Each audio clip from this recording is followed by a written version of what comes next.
Now we have a few requests that depend on one another, and we always need to execute them one after the other. And the goal of automation is to reduce or eliminate the need of manual intervention to run a collection. And this is exactly what you are going to learn in this video. Now, as you remember, we have here multiple requests. And of course, this login request was just to demonstrate you that everything works the same. It's not 100% needed for this example, but it's good to, let's imagine that it's part of our collection. So we have to log in first, and then we have to get this order ID, and then we send a request. And every time you need to test, every time you need to send a reorder, which is, let's say, the end goal maybe, or one of the steps in your process, we always need to go, okay, now I have to log in. Okay, now let's grab a new order ID. Okay, now let's send the order. And there's a lot of clicking that needs to be done. And we only have 3 requests. And if you have like 20 requests in your collection, things can get pretty complicated.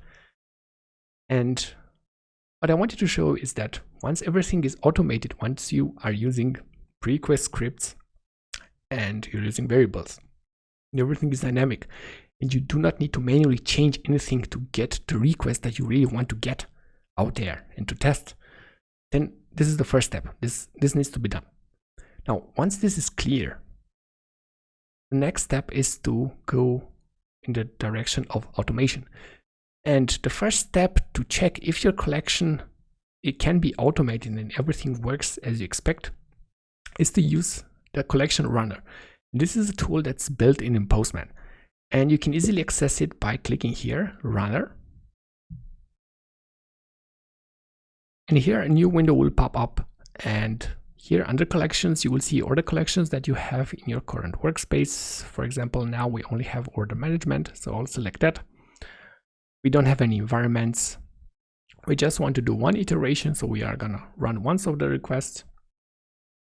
We'll log the responses. And if I click this button here, Postman will start executing the requests. So it will send the login request, it will send the get order ID request, it will send the order. And while doing that, it will execute all the tests that it finds.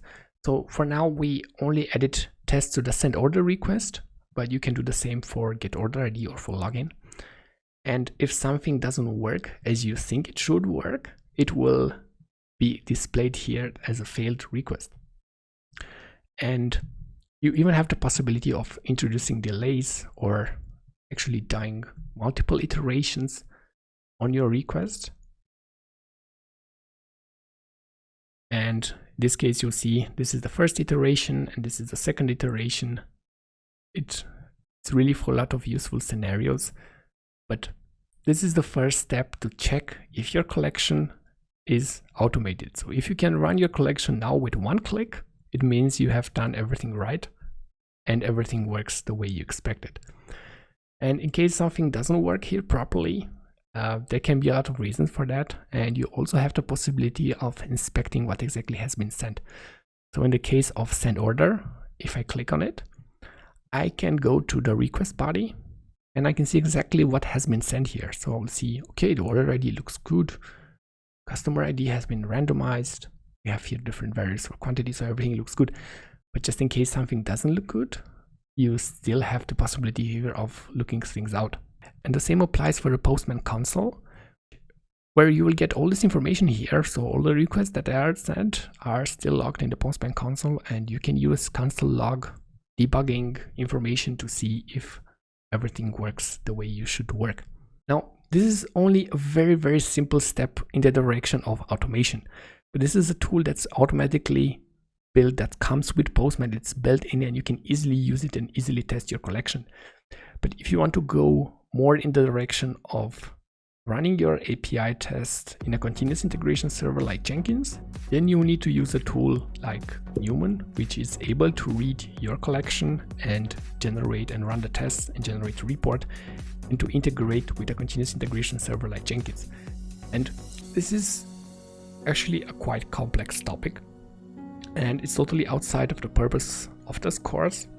But if this is something you are interested in, Inside the online course Postman the Complete Guide, I have an entire section only on doing continuous integration with Newman, with Jenkins, and with other continuous integration systems.